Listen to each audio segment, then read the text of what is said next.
오늘 제목이 우리의 가슴에 새겨주신 믿음입니다. 우리 로마서 1장 17절 말씀인데 우리 한번 다 같이 읽겠습니다. 복음에는 하나님의 의가 나타나서 믿음으로 믿음에 이르게 하나니 기록된 바 오직 의인은 믿음으로 말미암아 살리라 함과 같으니라. 아멘. 복음 안에는 오늘 정말 중요한 단어가 하나님의 의입니다. 하나님의 의가 복음 안에 나타난다는 거예요. 하나님의 의로움이죠. 이게 굉장히 중요한 메시지인데 오늘의 핵심입니다. 하나님의 의. 그러니까 복음에는 하나님의 의가 나타났어요. 복음은 우리가 신앙생활 하면서 평생 우리가 복음으로 시작하잖아요. 그러니까 복음으로 시작해요. 그 복음으로 끝을 내는 겁니다. 그만큼 복음이 중요한 거죠. 여러분, 우리가 어떤 말을 들으면은 가장 좋을까? 신이 날까요?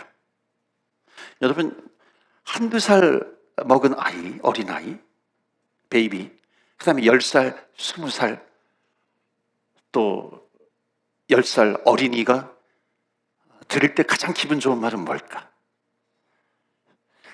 또 30살이 됐어요. 성인이 됐어요. 성인이 된 다음에 어떤 말을 들으면 가장 기분이 좋을까? 여러분들은 어떤 말 들으면 가장 기분이 좋으세요? 여러분들은 내가 지금 가장 기분이 좋은 말은 뭘까요? 어린아이들한테는 예를 들어서 이거 가져. 과자 주면서 이거 너 다 가져. 그럼 이게 내가 다 갖는 거야? 아이들은 그 얘기를 들으면 굉장히 신날 겁니다. 그렇죠? 만약에 청년들이 가장 듣기 좋아하는 얘기는 뭘까요? 예를 들어서 이성으로부터 사랑해. 얼마나 기분이 좋아요. 그렇다면 우리 믿는 사람, 믿음을 가지고 신앙생활을 하는 사람들이 어떤 말을 들으면 가장 좋을까요? 오늘 복음에는 하나님의 의가 나타났다고 그랬어요. 그러니까 우리가 오늘 좀 믿음에 대해서 좀 나누려고 합니다. 우리가 믿는다라고 하는 것, 예수님을 믿는다라고 하는 것, 이 믿음이 뭘까 하는 겁니다. 믿음이 뭘까? 그 믿음이라고 하는 것이 어디에 있는 것인가? 나는 믿음 생활을 하는데 나는 어느 자리에서 내가 지금 믿음 생활을 하고 있는가? 내가 믿음이 있다고 하는데 그 나의 믿음은 어디에 있는가?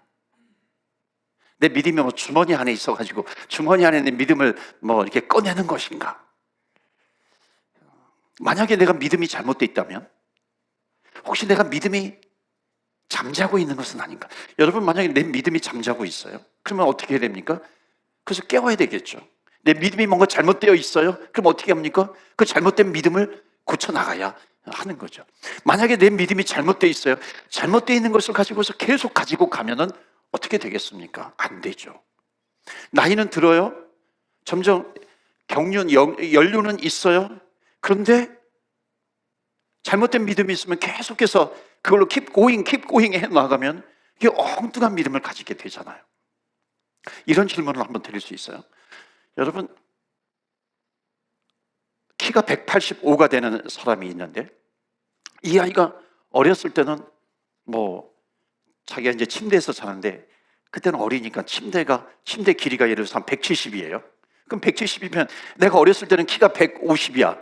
150이면은 170대는 침대에서 잘 수 있어요, 없어요? 잘 수 있잖아요. 그런데 나중에 키가 자라가지고 185가 됐어. 그러니까 185가 되면은 그 170이 되는 침대 그 길이에서 어떻게 해야 잘 잘 수 있어요? 어떻게 해야 185가 되는데 170이 되는 그 침대 길이에서 어떻게 잘 수 있을 것 같아요? 한번 좀 대답 좀 해주세요. 어떤 사람이 그러더라고요. 다리를 쪼그리고 자면은 170대는 이 침대에서 잘 수 있어요. 어떤 사람이 이렇게 대답해요? 아마도 길게 자면은 안 되지만 대각선으로 자면은 어쩌면 185는 되지 않을까? 그래서 대각선으로 자면 된다고 생각하는 사람이 있어요. 수학을 좀 잘하는 사람인 것 같아요. 여러분은 어떻게 해야 되겠어요? 어떻게 잘 잘 수 있겠어요? 침대를 바꾸든지 아니면 침대를 고치든지 해야 되잖아요. 그래서 내가 키가 185면은 거기에 맞는 침대를 해야 되잖아요. 마련해야 되잖아요. 그게 지금 자금에도 불구하고 잘못됐음에도 불구하고 계속해서 거기에서 자고 있어요. 내가 믿음이 있는데, 내가 지금 10살이에요. 10살짜리 20살에서 내가 믿음을 가졌어요. 그 믿음을 가졌는데 내 신앙의 경로는 계속해서 자라고 있어요. 기간이 지나가고 있어요. 근데 내 믿음은 자라나고 있지 않아요. 오히려 이 믿음이 자라나는 것이 아니라 더 어려워요, 힘들어요. 그럼 뭔가 잘못된 것 아니겠어요? 그러면 바꾸든지 고치든지 해나가야 하는 거죠. 여러분, 우리가 집에서 우리가 잠을 자요. 집에서 지내요. 그 집에서 지내는데 만약에 지붕이 망가졌어, 물이 새요, 비가 오면 어떻게 되겠어요? 계속 거기서 우리가 자나요? 거기서 지내나요? 그렇지 않잖아요. 여하튼 그것을 고치려고 하잖아요. 뭐 내려가는 계단이 잘못됐어요? 그것을 고치려고 하잖아요. 여러분, 마찬가지입니다. 여러분, 삐그덕거리면 빨리 고칩니다. 그러니까 우리가 믿음 생활을 하는데, 내가 지금 믿음 생활하는데 내가 지금 이것을 억지로 하고 있는 것인가? 믿음 생활하는데 왜 이렇게 힘들지? 믿음 생활하는데 왜 나에게는 기쁨이 없지? 근데 그것을 그대로 놔둬요? 그럼 안 된다는 겁니다. 뭔가 고쳐나가야 하는 거죠. 바꿔나가야 하는 겁니다. 그래서 믿음이라고 하는 것은 내 가슴 속에 새겨지면, 믿음이 내 가슴 안에 새겨지면 믿음은 깊어지게 됩니다. 믿음은 자라나게 되어 있어요. 여러분, 바울이 신앙생활을 하는데 바울은 하나님으로부터 은혜를 받습니다. 그러니까 은혜를 받으면 계속해서 keep going 할 수 있다는 겁니다. 그러니까 하나님께서 나에게 주신 은혜가 있어요. 그러니까 은혜가 있으니까 기쁨으로 달려가는 겁니다. 그러니까 이 바울의 믿음은 기쁨으로 마지막 그 인생 다할 때까지 뭐 감옥에 갇히든지 돌에 맞아 죽을 뻔하든지 뭐 사람들한테 내던짐을 당해서 반죽음을 당하든지 어떤 환경 가운데서도 기쁨으로 끝까지 감당을 합니다.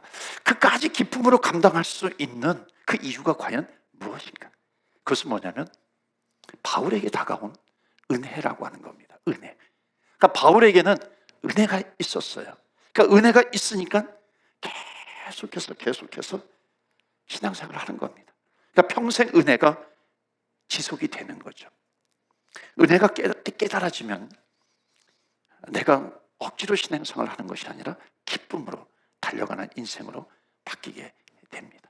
여러분, 기쁨의 신앙생활 하시기를 주의 이름으로 축원합니다. 아멘. 어려운 상황을 너무나도 만나니까 요즘 참 힘들어요. 그럼에도 불구하고 하나님은 우리에게 은혜, 모든 것을 감당할 수 있는 은혜를 주셨어요. 그 은혜가 나에게 있으면, 오늘도 찬양한 것처럼 그 은혜가 있으면 된다는 겁니다. 그 은혜가 나에게 있으면 기쁨으로 계속 달려갈 수 있는 거죠. 근데 믿음 생활하는 것 같아요. 신앙 생활하는 것 같은데 뭔가 안 되는 것 같아요. 여러분, 풍선이라고 하는 것이 있잖아요. 여기도 지금 풍선이 달려 있는데, 이게 풍선이 달려 있는데 풍선은 두 가지입니다. 하나는 뭐냐면 내 호흡으로, 숨으로 풍선을, 내 바람을 집어넣는 풍선이 있어요. 여러분, 이것은 띄우려고 하면 이 풍선이 띄어집니까? 안 되잖아요. 풍선은 쳐가지고 하늘을 올리려고 하면 계속 계속 떨어지잖아요. 그럼 이 풍선을 띄우려고 하면 어떻게 해야 돼요? 계속 손으로 쳐야 되잖아요. 손으로 쳐가지고 계속해서 올려야 돼요. 얼마나 힘들어요. 마치 우리가 은혜에 받았다고 하면서 신앙생활을 하는데 기쁨으로 달려가는 것이 아니라 이 풍선을 계속해서 내 손으로 이렇게 띄어 올리는 것처럼 그렇게 우리가 신앙생활을 하는 것은 아닌가? 그럼 풍선을 계속해서 띄우려면 어떻게 해야 돼요? 거기다 뭐라 그러죠? 무슨 가스라 그래요? 헬륨 가스를 잘 아시네요. 헬륨 가스를 넣으면 어떻게 해요? 저절로 이렇게 뜨게 됩니다. 정말 바울이 기쁨으로 달려갈 수 있는 것은 마치 풍선에 헬륨 가스를 넣으면 은혜가 나에게 있으니까는 저절로 뜨는 겁니다. 그 기쁨이 사라지는 것이 아니라 그 기쁨이 어떤 환경 때문에, 감옥에 갇히는 환경 때문에 풍선이 마치 이렇게 곤두박질 치는 것처럼 내 기쁨이 사라지고 은혜가 사라지고 그러는 것이 아니라 계속해서 달려갈 수 있는 길을 최선을 다해서 달려갈 수 있는 그 길이 무엇인가, 어디에 있는 것인가. 그래서 여러분, 은혜라고 하는 것이 너무나도 중요합니다. 은혜가 있으면 평생 가게 되는 거죠. 그래서 믿음의 성장은 뭐냐면 은혜를 계속해서 받는 겁니다. 은혜가 깨달아지는 겁니다. 자, 은혜가 깨달아져요. 내가 은혜가 깨달아지면 그 다음에 우리가 신앙생활을 할 때 은혜가 깨달아져요. 은혜로 내가 구원받아요. 그런 다음에 우리가 예를 들어서 성경의 지식을 아는 거 굉장히 중요합니다. 그러면 성경에 대해 지식을 내가 알아야 된다고 생각해요. 이게 틀린 건 아니에요. 근데 100% 맞는 건 아닙니다. 일정 부분은 맞아요. 다 맞는 것은 아니에요. 복음이라고 하는 것은, 복음은 예수님을 믿는 출발점이 되기도 하지만, 복음이라고 하는 것은 예수 믿는 과정에서도 복음이 중요한 것이고, 또 우리 믿음 생활의 끝도 결국은 뭐냐면 복음입니다. 그러니까 믿음의 끝도 복음으로 되어야 합니다. 그러니까 믿음이라고 하는 것은 뭐냐면, 또 믿음의 성장이라고 하는 것은 뭐냐면 복음의 깊이를 점점 알아가는 거죠. 아, 복음이 이렇게 깊이가 있는 것이구나. 그러니까 믿음이 자라나게 되는 겁니다. 그러니까 하나님의 사랑과 하나님의 은혜, 이것을 알아야 그 믿음이 자라나게 되는 거죠. 여러분, 우리 여성교회 아주 요즘 음식 하시느라고 참 수고가 많으십니다. 수고가 많으신데, 여러분 국이 있잖아요. 국을 끓이는데, 그 국을 끓이는데, 제가 지금 무슨 얘기 하려고 그랬죠? 지금 까먹었네. 우리 여성교회 얘기하다가 갑자기 까먹었는데, 여러분 국이라고 하는 게 맛이 있어요. 국이 맛이 있는데, 그 한국 사람들의 표현과 한국 사람들의 그것을 영어로 바꾸었을 때 영어권에서 자라난 사람들이 그것을 충분히 이해하지 못하는 우리 한국 사람들의 표현이 있습니다. 여러분, 우리가 예를 들어서 콩나물국을 먹을 때 우리가 뭐라고 표현합니까? 시원하다. 이거 영어로 어떻게 표현하죠? 영어 잘하시는 분. 국이에요. 그거 숲이에요. This soup is 시원하다 그러면 영어로 뭐라 그래야 돼요? The soup is cool 그래야 되는데, 이거 이해할까요? Soup is cool. The taste is cool. 이게 여기 사람들이 이해를 할까요? 잘 이해하지 못할 것 같아요. 근데 또 한편으로는 국 맛이 깊다라는 표현을 하잖아요. 그렇죠? 여러분, 이렇게 소머리 국밥이라든지 또 곰탕이라든지 이런 거는 우려야 제맛이잖아요. 그러니까 우리면 그것이 깊다고 얘기합니다. 그럼 깊다라고 하는 표현을 영어로 어떻게 할까요? 아, 국맛이 깊어. This soup is, 장 목사님 영어 잘하시는데 뭐라고 해야 돼요? deep 이렇게 해야 돼요? This soup is deep. 그러면 여기 사람들이 알까요, 그거를? 국이 deep하대, 깊대. 그러면은 이거 제대로 아마 이해하지 못할 것 같아요. 근데 우리는 알잖아요. 아는데, 예를 들어서 20살, 30살 결혼을 앞두고 있는 사람이 무슨 곰탕을 이렇게 끓여요. 어느 정도 깊이가 있을 수 있어요. 근데 40 되신 분이 그것을 끓이면 조금 더 깊겠죠. 50 되신 분, 60 되신 분이 그것을 끓여요. 할머니가 끓여주는 그 맛이 얼마나 깊어요. 그러니까 깊다라고 하는 거예요. 우리의 믿음이 깊듯이 깊어야 되는데, 여기 사람들은요, 이걸 이해하지 못합니다. 왜냐하면 나름대로 그렇게 표현을 하면은 뭔가 분석을 하려고 그래요. 그러니까 사이언티픽한 뭔가 과학적인 분석을 하는데, 이 국맛이 쿨해, 이 국맛이 디프해, 이거에 대해서 잘 모른단 말이죠.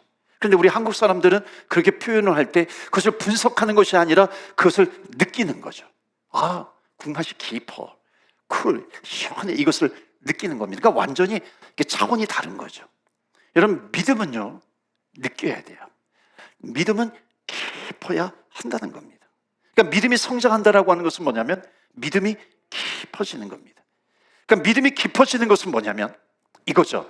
믿음이 깊어지면 깊어질수록 우리는 이 세상을 살아가면서 수많은 환경을 만나요. 근데 어려운 환경을 만난다 할지라도 믿음이 깊어지면 깊어질수록 그 사람의 믿음은 흔들리지 않는다는 겁니다. 그러니까 하나님께서 우리에게 주신 믿음은 그냥 한 번 하나님께서 우리에게 믿음을 주셨어요. 믿음으로 내가 구원을 받았어요. 그러니까 믿음으로 구원을 받았는데, 그러면 나는 믿음으로 구원받았으니까 나는 이 세상을 살아갈 때 나는 크리스천으로 살아가는 거야. 하나님께서 우리에게 주신 믿음이라고 하는 것은 계속해서 한번 우리 가슴 속에 새겨진 믿음은 깊어지는 거예요. 그 믿음은 계속해서 자라난다는 표현을 쓰죠. 그 믿음이 계속해서 깊어지는 겁니다. 그러니까 믿음이 깊어지는 것은 뭐냐면, 우리가 여러 가지 환경을 만나는데 우리가 인생을 살아가다 보면은 어찌 보면 더 큰 어려움을 만나게 돼요. 코비드 이후에 더 큰 어려움을 만날 수 있습니다. 그런데 믿음이 깊어지면 깊어질수록 그런 어려움을 만난다 할지라도 내 믿음이 흔들리지 않는 겁니다. 믿으십니까? 내 믿음이 깊어지면 깊어질수록 흔들림이 없다는 겁니다. 고난에 맞닥뜨려요. 그런데 믿음의 깊이가 있어요. 그 흔들림이 없는 겁니다. 이것이 믿음이 깊다라고 하는 겁니다. 사랑하는 성도 여러분, 믿음이 깊어지면 믿음 생활을 억지로 하지 않습니다. 왜? 믿음이 점점 깊어져요. 그럼 왜 내가 믿음 생활을 억지로 하는 거지? 깨달아야 합니다. 그러니까 깨달아야 되는데 깨닫지 못할 수가 있어요.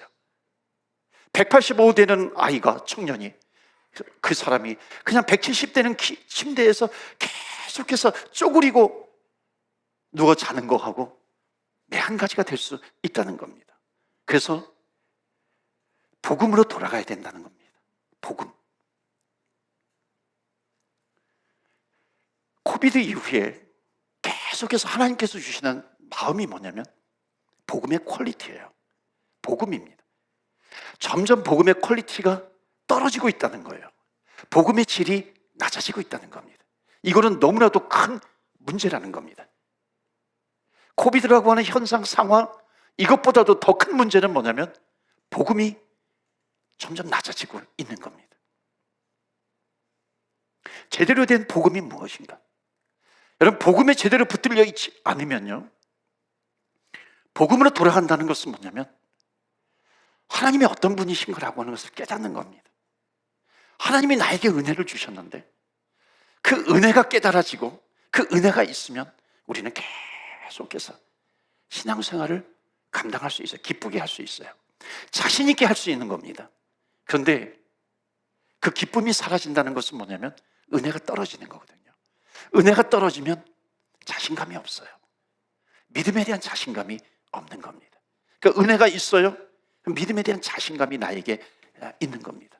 그렇기 때문에 오늘도 하나님께서 우리에게 말씀을 주십니다. 자, 한번 보시겠어요? 로마서 1장 10절, 17절 다시 한번 보시면 복음 안에는 하나님의 의가 나타났다. 자, 이게 왜 중요하냐면 의가요, 이 의로움이라고 하는 것, 의라고 하는 것을 우리가 제대로 알려면 의에 반대되는 말이 무엇인가? 그거는 뭐 불의 이렇게 되겠죠. 깨끗한 것에 반대되는 말은 더러움이라고 하는 그런 뜻입니다. 불의 또는 죄악 이런 거죠. 깨끗한 것을 알려면 더러운 것을 우리가 알아야 되는 거죠. 알잖아요. 더러운 것을 경험하면 경험할수록 깨끗한 것을 우리는 더 잘 알 수가 있어요. 깨끗한 것에 대한 체험을 우리가 할 수 있는 거죠. 더러운 것을 알아야 하는 거예요. 더러운 것이 얼마나 지겨운 것인가, 안 좋은 것인가 라고 하는 것을 알아야 되는 것이죠. 원주민 선교하는데 제가 몇 번 말씀드렸던 것 같아요. 너무 강렬한 기억이 있어요. 와구시구라고 하는 데를 갔는데 거기는 완전히 그냥 동떨어져 있는 마을이에요. 거기는 물이 없어요. 그러니까 물이 없기 때문에 그냥 먼 곳에서 그 마을에서 수돗물을 이렇게 떠가야 됩니다. 물을 떠가요. 그러면 깊은 차를 타고 깊은 곳에 가가지고 거기에서 그 떠온 물을 가지고 사용을 해야 돼. 그걸로 음식을 해야 돼요. 그걸로 세면을 해야 돼요. 뭐 그걸로 다 해야 됩니다. 너무나도 어렵잖아요. 열악하잖아요. 물론 밑에 옆에 강이 있어요. 그러니까 씻는 거는 물이 너무 중요하니까, 귀하니까 웬만한 거는 그냥 강물에 들어가서 다 해결을 하는 겁니다. 완전히 그냥 원시인처럼 하는 거죠. 화장실이 어디 있어요? 화장실은 재래식입니다. 그냥 땅을 파면 그게 화장실인 거예요. 그리고 거기에다가 천막 같은 걸 이렇게 치는 겁니다. 그러니까는 사역을 할 때 너무나도 힘들어요. 너무나도 냄새가 많이 나요. 그런데 복음을 들고 갔잖아요. 그러니까 복음을 들고 가니까 복음을 전해요. 그럼 거기 있는 사람들이 막 은혜를 받습니다. 그러면 굉장히 하나님께서 나를 보내주셨어요 하는 그런 이 마음이 듭니다. 기뻐요. 그런데 현장으로 돌아오면 너무나도 또 더러워요. 현장으로 돌아오면 힘들어요.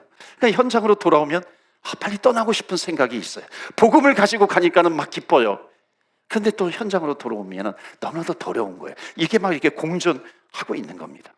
여러분, 더러운 데 있어 보니까 깨닫는 것이 뭐냐면은, 깨끗한 데 있어 보면 더러운 곳이 어떤 곳인지 알게 됩니다. 그렇지 않습니까? 여기 하나님의 의라고 하는 것을 이해하려면 뭐가 더러운지를 알아야 합니다. 깨달아야 되는 거죠. 오늘 로마서 1장 17절이 말하는 것이 뭐냐면, 우리가 받은 은혜는 무엇일까? 거기 다시 한번 보시면요, 하나님의 의가 나타났다 그래요. 17절에. 이 하나님의 의는 무엇을 말하냐면 결국 예수님을 말합니다. 하나님의 의. 복음에는 한 의가 나타났어요. 예수님이세요. 하나님이세요. 다른 말로 하나님의 의가 나타났다 하는 겁니다. 여러분, 왜 하나님의 의가 나타나야만 복음이냐 하는 겁니다. 이것을 이해하는 것이 너무너무 중요해요. 여러분, 성경을 읽어보면 하나님은 누구이신지 너무나도 정확합니다. 기록해놨어요. 하나님은 어떤 분이시냐면 퍼펙트예요. 하나님은 완전하신 분입니다. 여기 한 의, 이거는 완전하다는 거예요. 불의가 없으시는 겁니다. 악함이 없어요. 더러움이 없다는 겁니다. 하나님은 거룩하시다. 우리가 인간이 생각하는 거룩이 아니라 완전히 퍼펙트한 거룩이에요.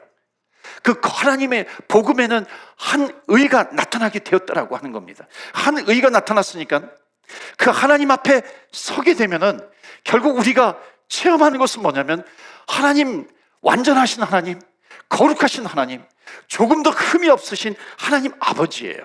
그 완전하신 하나님, 그 완전하신 하나님 앞에 서면은 결국 인간은 뭐가 드러나게 되냐면 나의 더러움이 거기에서 다 드러나게 된다는 겁니다. 나의 깨끗하지 못함이 거기에 다 드러나게 되는 거죠. 그러니까 이사야 선지자가 고백했던 것처럼 하나님의 의 앞에, 영광 앞에 서니까 화로다, 나로 죽게 되었도다, 내가 죽을 수밖에 없는 죄인이구나 하는 것을 깨닫게 되는 겁니다.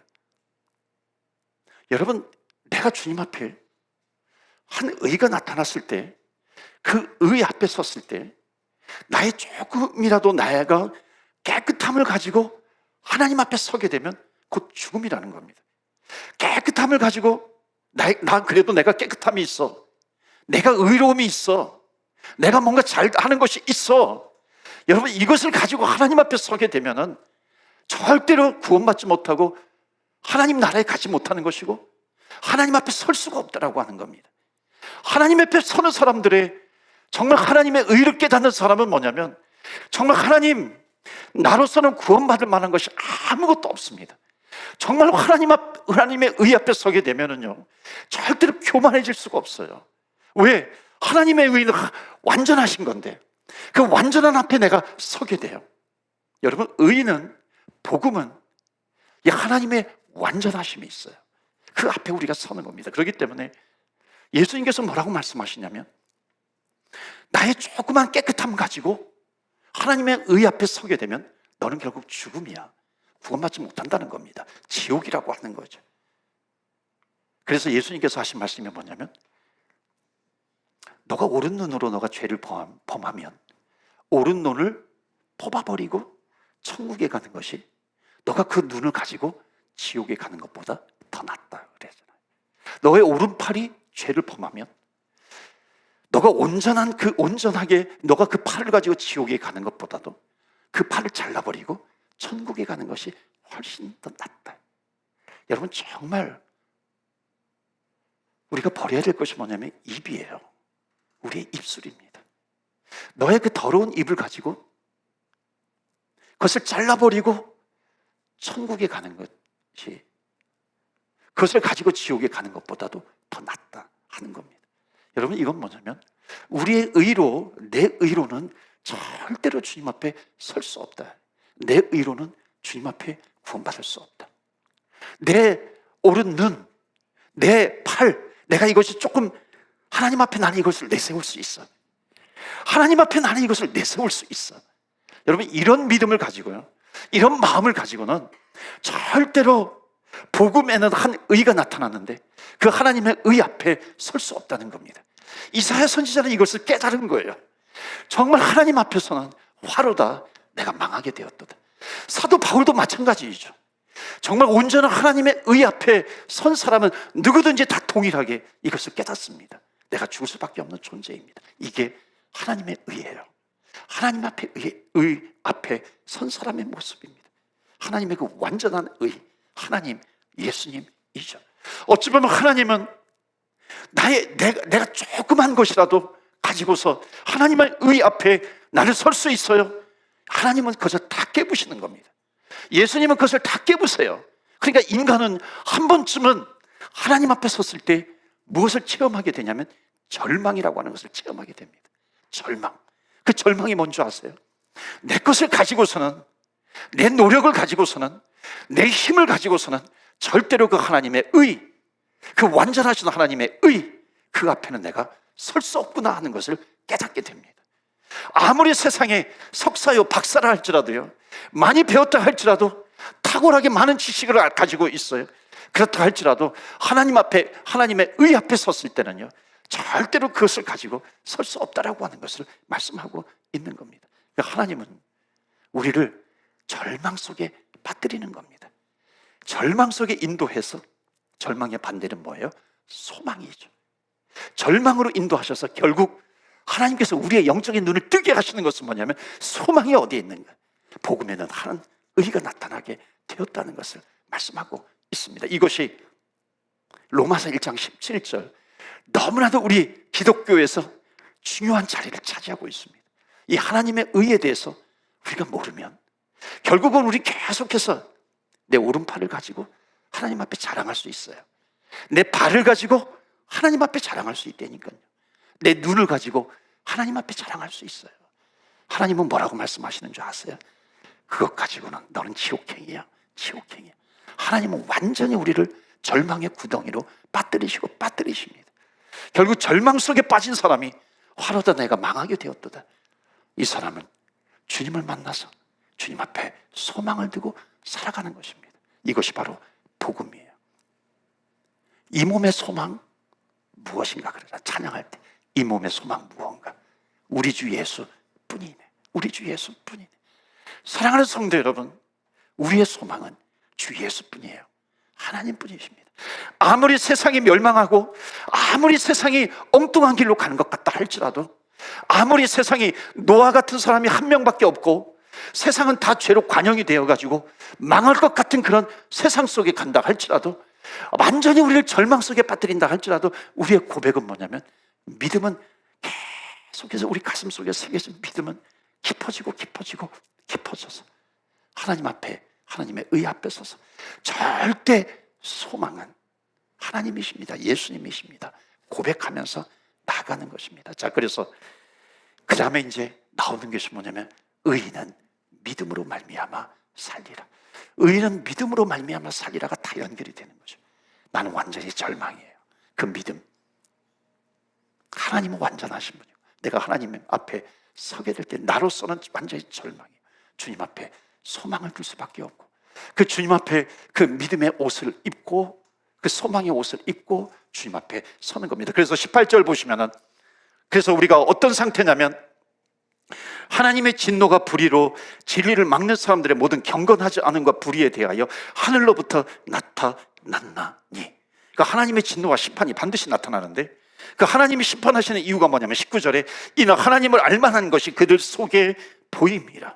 그러니까 하나님을 알만한 것이 다 이미 있어요. 우리를 지으실 때 하나님을 인식할 수 있는 것이 다 우리 속에 넣으셨다. 변명할 수 없다는 겁니다. 하나님께서 이를 그들에게 보이셔서, 더 나아가서 20절, 창세로부터 그의 보이지 아니하는 것들 곧 그의 영원하신 능력과 신성이 그의 만드신 만물에 분명히 보여 알려졌나니 그러므로 그들이 핑계하지 못할지니라.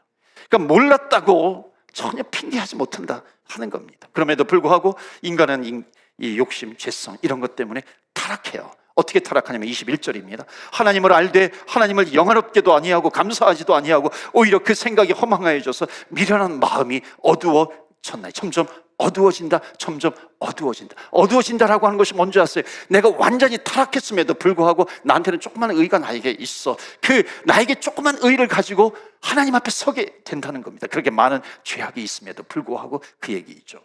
더욱 중요한 것은 뭐냐면 하나님을 하나님으로 인정하지 않는 죄입니다. 하나님을 하나님으로 인정하지 않는지. 여기 많은 죄들이 있어요. 많은 죄들이 있는데, 여러 가지 타락하는 죄들이 있는데, 가장 큰 죄는 뭐냐면 하나님을 하나님으로 인정하지 않아요. 하나님은 완전한 의이신데, 복음의 한 의가 나타났는데 그 의로 여기지 않고 내가 조금만 나의 것을 가지고 하나님 앞에 나아가는 거예요. 이것은 무슨 모습이냐면 하나님을 하나님으로 인정하지 않는 모습이죠. 우리가 신앙생활하는데 하나님을 하나님으로 인정하지 않는 모습이 우리들에게 얼마나 많이 남아 있는 것입니까? 그러니까 우리가 주님 앞에 기도할 때는요, 하나님, 나는 완전히 망할 존재입니다. 하나님, 내가 하나님의 의 앞에 나는 죽을 수밖에 없는 존재입니다. 이런 마음을 가지고 주님 앞에 나와야 된다는 것입니다. 지금 그 말씀을 하고 있는 것이죠. 그런데 하나님을 하나님으로 여기지 않아요.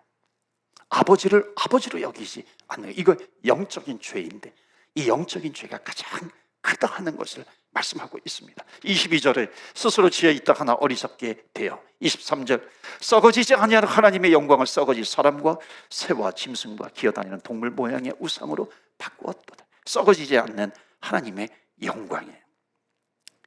그러니까 죄를 지어도 괜찮은 것처럼 여깁니다. 24절 그러므로 하나님께서 그들을 마음의 정욕대로 더러움에 내버려 두사 그들의 몸을 서로 욕되게 하게 하셨느니라.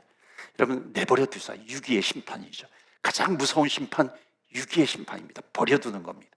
그러니까 버려두는 것은 뭐예요? 세상적으로 볼 땐 저 사람이 하나님을 오히려 저주하고 하나님을 업신여기는데 잘 되는 것 같아. 유기의 심판을 당하고 있다는 겁니다. 버려둠의 심판을 당하고 있는 거죠. 그러니까는 하나님의 의 앞에 서는 사람은 그런 모습을 보면서 전혀 부러운 것이 아니라 긍휼히 여겨야지, 불쌍히 여겨야 하는 거죠. 왜냐하면 그 마지막의 끝은 어디인지 너무나도 잘 알고 있거든요. 하나님 앞에, 의 앞에, 하나님의 의 앞에 서지 않고 있어요. 자, 가장 크고 무서운 심판인데 25절 보세요. 그래서 이는 그들이 하나님의 진리를 거짓 것으로 바꾸어 피조물을 조물주보다 더 경배하고 섬김이라. 주는 것 영원히 찬송할 이시로다. 아멘. 자, 썩어지지 않는 하나님의 영광을 썩어질 짐승과 바꾸어 버려요. 그렇다면 1장 17절로 다시 갑니다. 다 같이 읽겠어요. 시작. 복음에는 하나님의 의가 나타나서 믿음으로 믿음에 이르게 하나니 기록된 바 오직 의인은 믿음으로 말미암아 살리라 함과 같으니라. 아멘. 우리가 정말 하나님을 믿고 경배해야 될 그런 사람들인데 소망이 없어요. 근데 우리를 살리실 분이 누구예요? 우리의 영원한 소망이 되신 예수 그리스도이십니다. 이제 시간이 많이 갔는데 하나만 말씀드리고 갈게요. 제가 한번 설교 시간에 이 영상을 한번 보여드릴 건데, 제가 이전 교회에서 한번 보여드렸었는데 여기서 보여드렸는지 모르겠어요. 그 파라과이라고 하는 나라에 한 200명이 사는 마을이 있었어요. 200명이 사는 마을이 있었는데 완전히 거기는 쓰레기를 처리하는 마을입니다. 쓰레기 매립지라고 그러죠. 한국의 난지도 같은데 쓰레기 매립 지역이니까 그 마을에 200명이 살고 있는데 완전히 다 그냥 쓰레기 더미 속에서 살아가는 겁니다. 온통 쓰레기예요. 그러니까 쓰레기 매립지니까는 집도 그 매립지에서 뭔가 이렇게 쓰레기라든지 쓰레기 나무라든지 뭔가 이런 것을 가져다가 집안을 장식하기도 하고 막 그렇게, 다 쓰레기 천지입니다. 그런데 거기에 거두절미하고 한 파라과이 사람이 이제 하나님께서 탤런트를 주셔서 이태리에서 음악 공부를 하고 온 분이 있어요. 이 사람이 또 환경을 공부한 사람하고 같이 뜻을 합해가지고 그 마을로 와가지고 그 마을을 완전히 탈바꿈 시켜버립니다. 그 탈바꿈 시켜버리는데 어떻게 하냐면은 그 마을에 있는 쓰레기를 가지고서 무엇을 만들기 시작하냐면 악기를 만들기 시작합니다. 악기를 만들어요. 그러니까 거기에 또 목공하는 사람이 있어요. 그래서 집집마다 다니면서 혹시 우리가 악기를 만드는, 이렇게 사가지고 하는 게 아니에요. 아무것도 없으니까 집에 있는 쓰레기를 가지고서 재활용을 하는 겁니다. 깡통 같은 거, 무슨 솥단지 같은 거, 이것을 가지고서 여러 가지 악기를 만들어서 거기에 있는 사람들을 데리고서 오케스트라를 만들어요. 거기가 쓰레기 더미니까 완전히 더러움 속에서 살아가는데 더 큰 문제는 뭐냐면 그 아이들이 마약이라든지 이런 것에 노출이 되어 버렸어요. 그러니까 케어되지도 않고 완전히 지옥과 같은 그런 환경, 더러운 환경입니다. 그런데 그 쓰레기를 가지고서 음악을 만들어요. 그 나중에 오케스트라가 탄생을 하는데, 그 오케스트라는 뭐냐면 깡통을 가지고 하고, 그리고 나무를 가지고 뭐 바이올린을 만들고 뭐 이런 걸로 온통 다 쓰레기로 만드는 겁니다. 그 매립지에서 다 구한 걸로. 그런데 그것을 오케스트라를 구성을 해가지고 유럽 투어까지 해요. 나중에 뭐라고 얘기를 하냐면, 그분이 사람들은 우리에게 쓰레기를 버렸지만 우리는 그 쓰레기로 하나님을 찬양하는 음악을, 찬양을 만들었습니다. 그렇게 고백을 합니다. 사랑하는 성도 여러분, 복음이라고 하는 것이 뭔지 아세요? 복음은 뭐냐면, 화로다 내가 죽을 수밖에 없다. 하나님 의 앞에 서면 내가 내세울 것이 하나도 없는데 하나님께서 나에게 다가오셔서, 은혜로 다가오셔서 내가 너에게 찾아간다, 너에게 간다. 하나님께서, 예수님께서 나에게 오시는 겁니다. 어찌 보면 하나님의 의 앞에 섰을 때 어떤 쓰레기보다도 더 더러운 내 속에 하나님께서 나에게 찾아오시는 겁니다. 내 더러운 것을 해결할 수 있는 길은 유일한 것 한 가지, 예수님께서 내 심령 가운데 찾아오는 것밖에 없습니다. 그분이 나를 위해서 죽으신 거죠. 나를 위해서 죽으신 예수 그리스도, 그분이 아니면은 절대로 나의 더러움을 해결할 수 없는 완전한 절망 가운데 빠진 나라는 겁니다. 그렇기 때문에 서론에 어린이들에게 가장 좋은 말은 뭐냐면, 너 다 가져. 이게 아마 가장 어린이들을 기쁘게 하는 말일 거예요. 조금 크면은 가장 듣고 싶은 말은 뭐냐면, 내가 너 사랑해 라고 하는 걸 거예요. 인간적인 사랑, 이성으로부터의 그 음성을 듣는 거죠. 하나님의 의 앞에 섰을 때에 정말 내가 쓰레기 같은 인생이었는데, 하나님 앞에 내세울 것이 하나도 없는데, 그런 하나님의 백성들이 주님 앞에 섰을 때에 우리를 살릴 수 있는 가장 듣고 싶은 메시지는 뭐냐면, 그 내 심령 가운데 주님께서 뚜벅뚜벅 걸어오셔서 내가 너를 용서한다. 죄악으로 덮여있는 내 인생 가운데 주님께서 이 땅에 내려오셔서 나의 모든 죄와 나의 모든 더러움과 나의 모든 소망 없음, 이것을 짊어지고 죽으신 예수 그리스도, 그 주님께서 뚜벅뚜벅 내 심령 가운데 오셔서 하나님께서 주시는 메시지는, 내가 너를 사랑한다, 내가 너를 용서한다. 여러분, 이것이 하나님께서 우리에게 주시는 메시지, 가장 듣고 싶은 메시지 아니겠어요? 복음은 뭐냐면 바로 이겁니다. 내가 너를 용서한다, 내가 너를 용서한다. 이것이 복음이에요. 주님께서는 우리에게 오셔서 주시는 메시지는 내가 너를 용서한다, 내가 너를 용서한다. 내가 만약 아직까지도 나의 조그만 의를 가지고 내가 하나님 앞에 설 수 있어, 여러분, 진정으로 하나님 앞에 서지 못합니다. 내가 너를 용서한다, 내가 너를 사랑한다, 내가 너를 위해서 십자가에 죽었다, 이 음성을 듣는 것이 소망인데, 살아나는 것이고 구원인데, 누가 이 음성을 듣는 줄 아세요? 내가 주님 앞에 내세울 것은 하나도 없습니다. 이런 사람만이 내가 너를 용서한다는 그 주님의 음성을 듣습니다. 혹시 내 안에 아직까지도 내가 주님 앞에 무엇을 내세울 것이 있다는 그런 교만한 마음을 내가 가지고 있고, 아직까지도 나에게 뭔가 주님 앞에 가지고 설 수 있는 그런 능력이 나에게 있어요.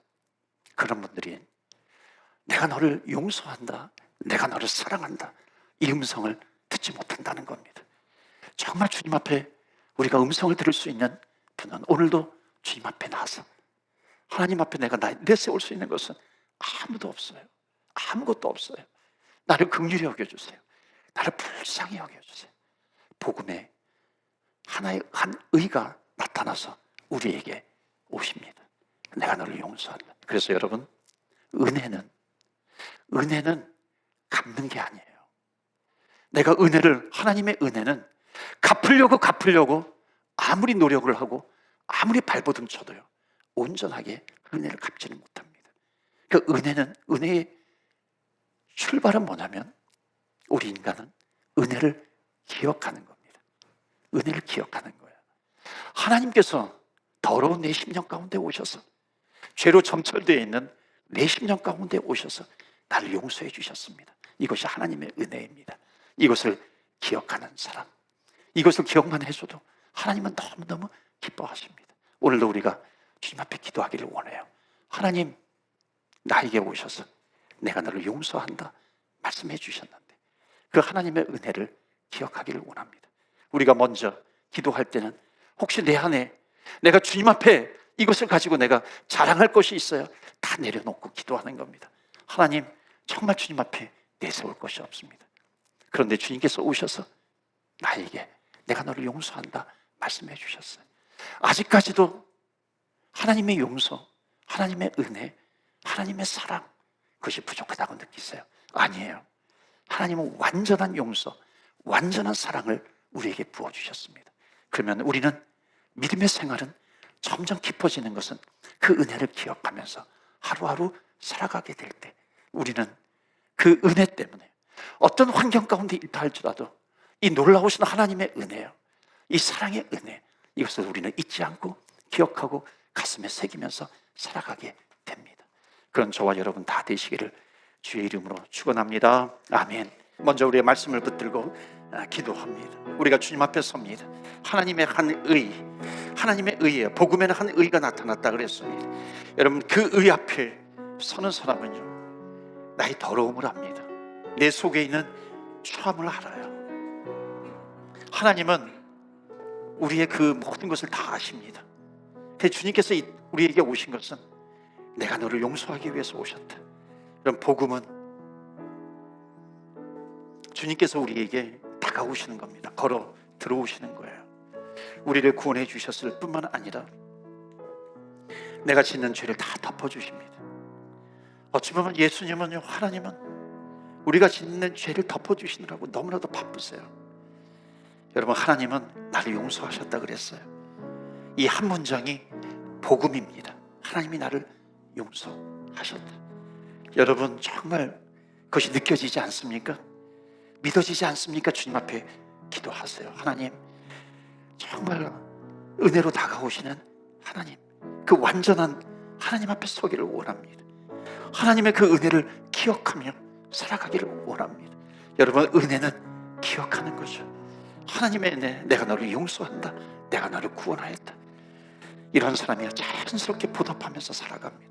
하나님, 그 은혜를 기억하게 하여 주옵소서. 우리의 기도 제목이 되기를 원합니다. 그러면 우리는 감사하면서 살아갈 수 있는 것이죠. 이것이 필요해요. 내가 조금 더 하나님 앞에 내세울 것이 없습니다. 우리의 기도의 출발입니다. 하나님, 나의 더러움도 주님 앞에 다 내려놓습니다. 주님 찾아와 주셔서 용서해 주십니다.